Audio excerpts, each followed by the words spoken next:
All right, here we are with the start of the Division II Boys Championship race. And looking at last year's field, we have returning Patrick O'Brien from Oyster River, Jackson Brennan from Goffstown, Zach Richards from Co-Brown, Evan Tangway from Co-Brown, Tanner Richards from Co-Brown, Alan Vellante from Pelham, Cameron Starr from Pelham, Garrett Early from Sauhegan, Lane Thompson from Sanborn Regional, and Davio DeLuca from Co-Brown making up our top 10. Behind them we have Noah Strout from Oyster River, Cameron Stinchfield from Kingswood, River Groves from Co-Brown, Liam Vaverka from Conval, Parker Spinney from Oyster River, Morgan Bauman from Hanover, Darren Piotro from Kennett, Jacob Dorman from Pelham, Henry Keegan from Oyster River, and Garrison Hiltz from Plymouth Regional. And that makes our top 20 returners from last year. And it looked like over the course of the season, Patrick O'Brien kind of separated himself from the rest of the Division II field. He has to be the returning favorite, I would think. Yeah, he was definitely on a mission. Right at the start, he went right to the front. Established himself. I wouldn't be surprised if he breaks the record today of Corey Thorne. He looks like there's no slowdown today, I can tell you that. Henry Keegan was in second place up the first hill, so... Strategy is very, very different than last year, than it looks like. I think he's going to break the record today. How difficult will that be for him, because he really doesn't have anybody else who can run that caliber of a race, at least for the entire 3 miles. He might have somebody in the first mile or two who can hang with him. Well, in this type of race, it would be the type of race that I would prefer if I was racing. If I knew I was going to win, I could take all the chances in the world, really push the pedal to the metal, and run relaxed. If you can run relaxed, you can put up some great times, and I think that's what's going to happen today. Now, you mentioned that Co-Brown is probably the stronger of the teams, but they probably have to at least maintain their positions as well. They can't be too comfortable. Co-Brown looks like they're definitely winning this right now. They've got 5 guys in the top 15. And as the field stretches out behind them.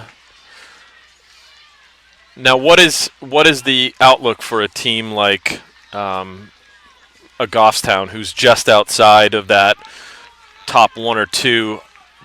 What do they have to do to potentially make a move into that top 2? Well, they just got to stay poised, and hopefully they got to do their part, and they also have to hope that someone else doesn't run up to their level today. But, Jackson Brannon, he looks like he's... when he first started off, he was running really good. Then he got in a little bit of a lull. But now, last week, he ran a 16:35 down at the South Cluster meet. He looked good again. He actually beat Jeffrey Allen of Campbell, who probably top 3 guy in Division III. So, if you get a good low number for Brandon, that will help catapult them in the top 3 that we're thinking of. And they've got some other quality runners who are potential top 25 individuals, Peter Hunt and Mason Foley. Now, those kids who aren't part of a team, who are looking for that top 25 finish, how difficult is that task for them to kind of mentally know where or gauge where they're at in the race? Yeah, I think sometimes it might even be easier for the individual because you don't have the pressure of the team factor on you. So you're running for yourself, and you can take some chances without potentially harming your team. Sometimes you got to run smart for your team. If you're a top 20 guy and you're trying to come in first, you might blow it for your team and blow up, and next thing you know, you come in 50th place and you hurt your team. But if you're an individual, you can play it a little bit loose, play with house money a little bit. Yeah, and you don't have that added pressure of needing to be in that position for your team. Exactly. And sometimes the worst thing that can happen is you have a runner who gets selfish. He thinks he can do more than what you can. Basically, when you come here and you're trying to win a state championship as a team, you've heard it from Bill Belichick, you've heard it from Greg Popovich. Just come here, do your job. If you do your job, good things will happen. You can't, this is the one sport you can't control what the other runners do. Right. There's no defense. And that could come into play if, say, somebody wanted to try and go after Patrick O'Brien from those top 2 or 3 teams. Yeah, I think it would be. I really don't think that there's anybody in the Division 2 that can take down head-to-head Patrick O'Brien. Something would have to go wrong at this time. He is definitely a level above himself, so it would be a suicide mission. I've seen it before, though. People come out of nowhere to do it. No. I just don't see it this year. I think he's heads and tails above, head and shoulders above the rest of the state, right. even. And he looks good this year.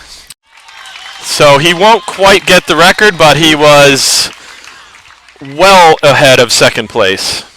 Well, he made fools of us. Yeah, that snuck up on me. I didn't even see him go past. So 15:23, I think.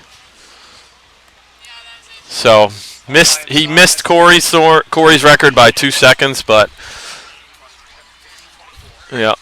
he was 45 seconds ahead of second place. Okay.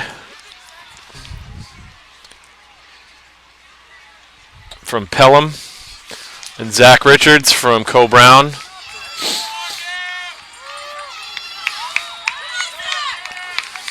Cameron with a little look over his shoulder. Yep.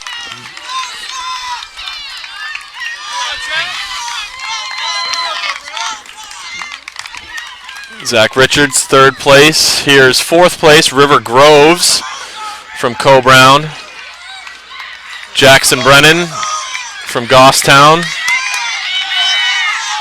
And Evan Tangway from Co-Brown, one of your former runners. Yep. And Henry, and then Tanner Richards. And he just sneaks past Henry. And another Oyster River, and Kennett.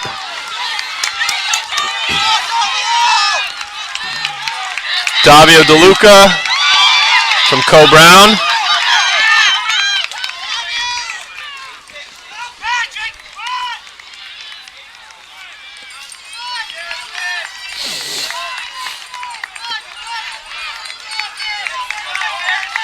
So Co-Brown has their top 5 in.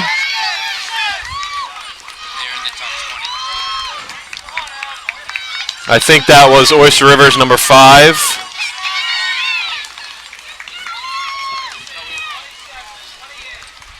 So it would seem like Co-Brown has this one pretty well underhand.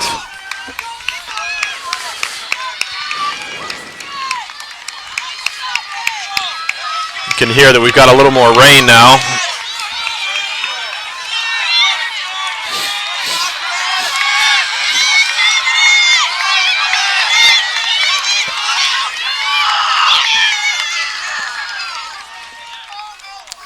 The pain is still the same, whether you're the first place, Correct, right. or you're a middle runner, or you're the last person. Right. It's still work. That's the one thing about cross country, you can't fake it. Right. You can take timeouts in other sports, but this is the one sport There's no timeout, right. No breaks.